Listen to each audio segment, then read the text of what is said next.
Magandang umaga, Pilipinas. Alamin natin ang magiging lagay at taya ng panahon ngayong araw ng Miyerkules, 19 November 2025. Para nga sa ating synoptic situation, Intertropical Convergence Zone or ITCZ ang nakakaapekto dito sa Southern Mindanao. Samantala, shearline naman o pagkasalubong ng dalawang hangin na magkaibang temperatura ang nakakaapekto dito sa eastern section ng Northern Luzon. At northeast monsoon or hanging hamihan ang nakakaapekto naman dito sa natitirang bahagi ng Northern Luzon at easterlies o mainit na hangin ang gagaling sa karagatang Pasipiko ang siya naman nakakaapekto dito sa natitirang bahagi ng ating bansa. Para naman sa ating general area forecast, asahan natin ang maulap na kalangitan na may kalat-kalat na pag-ulat, pagkulog at pagkidlat dulot ng shearline dito sa Cagayan, Isabela, Apayao, Kalinga, Mountain Province at Ifugao.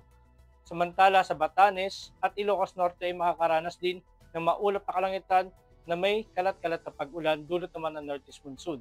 At ang Aurora, Quezon at Camarines Norte ay makakaranas din ng maulap na kalangitan na may kalat-kalat na pag-ulan, pagkulog at pagkidlat dulot ng easterlies. At sa natitirang bahagi ng Cagayan Valley, natitirang bahagi ng Cordillera Administrative Region at natitirang bahagi ng Ilocos Region ay makakaranas naman ng bahagyang maulap hanggang sa maulap na kalangitan na may mahihinang pag-ulan dulot naman ng northeast monsoon.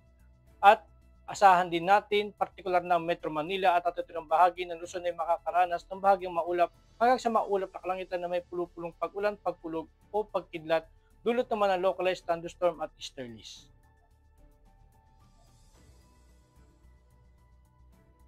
Asahan din natin ang maulap na kalangitan na may kalat-kalat na pag-ulan, pagkulog at pagkidlat dito sa may Eastern Visayas, Caraga, Davao Region, Socsargen, Basilan, Sulu at Tawi-Tawi dulot naman ng easterlies at intertropical convergence zone. At sa natitirang bahagi ng Visayas at Mindanao ay makakaranas ng bahagyang maulap hanggang sa maulap na kalangitan na may pulupulong pag-ulan, pagkulog o pagkidlat.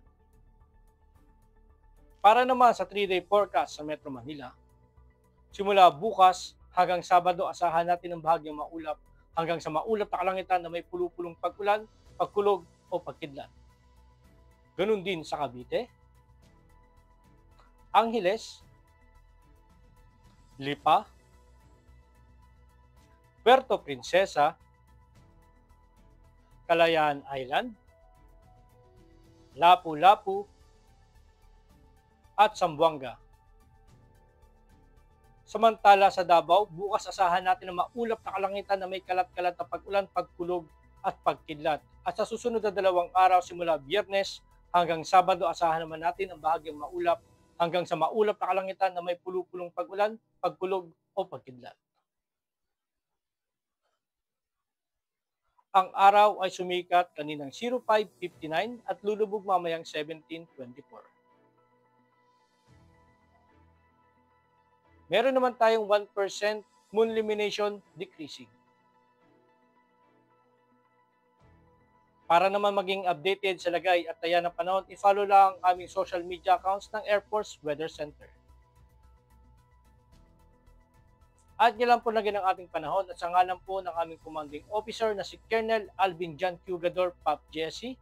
Ako si Staff Sergeant Edmar B. Sagadraca Jr., Philippine Air Force Weather Forecaster ng Air Force Weather Center.